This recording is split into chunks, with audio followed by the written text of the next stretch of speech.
இளங்கோவன், இப்போ ஒரு பக்கம் புவியியல் சார்ந்து பேசுகிறோம், விவசாயிகளுடைய பாதிப்பை சார்ந்து பேசுகிறாங்க. ஆனால் இந்த மேகதாது அப்படின்றது தமிழ்நாடு கர்நாடகா இரண்டுக்குமான ஒரு பொதுவான அரசியல் புள்ளியும் கூட. அப்படிதான் நம்ம பார்க்கிறோம்.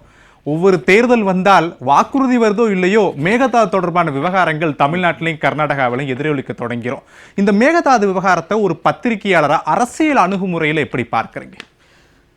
முதல்ல இரண்டு அரசாங்கங்களும் இந்தியா என்கிற இந்த ஒன்றியத்துக்குள்ளார இருக்காங்க. தமிழ்நாடாகட்டும் கர்நாடகாவாகட்டும்.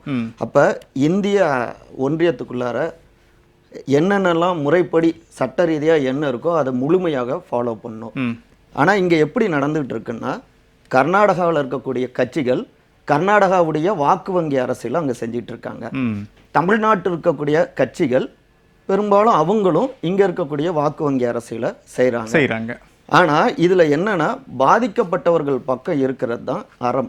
அவங்களுக்கான நீதியை பெற்றுத்தரணும் அப்படின்னு இங்கே பாதிக்கப்படக்கூடிய மக்களாக நம்ம தமிழ்நாட்டுடைய மக்கள் இருக்காங்க. இப்போ நீங்கள் போட்டிருக்கிற இந்த காட்சிகளாகட்டும், நண்பர் அவர் சொன்னதாகட்டும், இல்லை விவசாய சங்க தலைவர் சொன்னதாகட்டும், தமிழ்நாடு எந்த அளவுக்கு பாதிப்பை சந்திக்குது, விவசாயம் எந்த அளவுக்கு இங்கே பாலைவனமாக மாறக்கூடிய அபாயம் ஏற்பட்டுக்கிட்டு இருக்கு. அது வெறும் அந்த விவசாயம் சார்ந்த பிரச்சனை மட்டும் கிடையாது.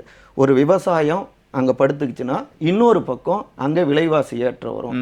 ஒரு குடும்பம் அவங்களுடைய எதிர்காலம் அச்சப்பட வேண்டிய ஒரு சூழல் ஏற்படும்.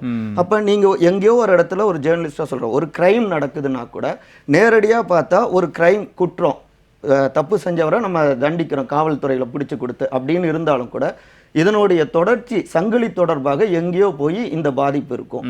அப்போ ஒவ்வொரு தவறான விஷயங்களுக்கும் ஒரு சட்டத்தை மீறுவது அது ஒரு வாய்ப்பு உருவாக்கி கொடுக்குது. அப்போ அங்கே இருக்கக்கூடிய அரசியல் கட்சிகள் அங்கே இருக்கக்கூடிய வாக்கு வங்கி அரசியலை மட்டும் நம்பாமல் நம்ம எல்லோரும் இந்தியாவுக்குள்ளார இருக்கக்கூடிய மக்கள் பல்வேறு மொழிகளாக பிரிஞ்சிருந்தாலும் நாம் எல்லோரும் ஒரு தாய் மக்கள் நம்ம சொல்கிறோம் இல்லையா, அந்த விஷயத்தை உணர்ந்து என்ன நீதியோ அதை கொடுக்கணும். இங்கே இருக்கக்கூடிய கட்சிகள் அந்த நீதியை பெறுவதற்கு தொடர்ந்து சட்ட ரீதியாகவும் மக்களை திரட்டி அனைத்து கட்சி கூட்டங்களை கூட்டணும்லாம் சொல்கிறாங்க இல்லையா, மக்களை திரட்டி அந்த நீதியை பெறுவதற்கான ஒரு அழுத்தத்தை அந்த அரசாங்கத்துக்கு கொடுக்கணும். முன்னவே நண்பர் அவர் சொன்னது போல அங்கே கர்நாடகாக்குள்ளார இரண்டு தேசிய கட்சிகளும் பாஜகவாகட்டும் காங்கிரஸ் ஆகட்டும் அங்கே வலுவான ஒரு அரசியல் ஸ்ட்ராங்கா இருக்காங்க. அப்ப இயல்பாகவே இங்க தமிழ்நாட்டை பொறுத்த வரைக்கும் கிட்டத்தட்ட 60 ஆண்டுகள் கழித்து இன்றைக்கு தான் தாவேக்காவுடைய அரசாங்கத்தில் கூட்டணியில் அங்க வைக்கிறாங்க காங்கிரஸ். ஒரு தனி வலிமை அப்படிங்கிறது இரண்டு தேசிய கட்சிகளுக்குமே இங்க தமிழ்நாட்டில் இல்லை. அப்ப இன்னைக்கு ஒரு மசோதா நிறைவேற்றணும்னா கூட மாநிலங்களவை மக்களவை இரண்டுலையுமே பலம் வேணும்னா ஒரு மாநிலத்துக்குள்ளார எம்எல்ஏக்களுடைய பலமும் அதிகமா வேணும் ஒரு தேசிய கட்சியா இருந்தாலும். அப்ப அகில இந்திய அளவுல அவங்களுடைய அரசியலை ஆட்சியை தக்க வைக்கணும்னா கூட மாநிலத்துக்குள்ளார பவர்ல இருக்கணும். அப்ப இயல்புல தென்னிந்தியாவில் முன்ன அதிக அளவுல பவர்ல இல்லை.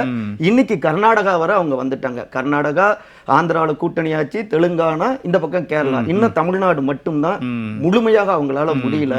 அப்ப என்ன பண்றாங்கன்னா, இயல்புலேயே அவங்க தங்களுடைய இந்த நலன்கள்ல இருந்து ஒரு சார்பு எடுக்கிறாங்க.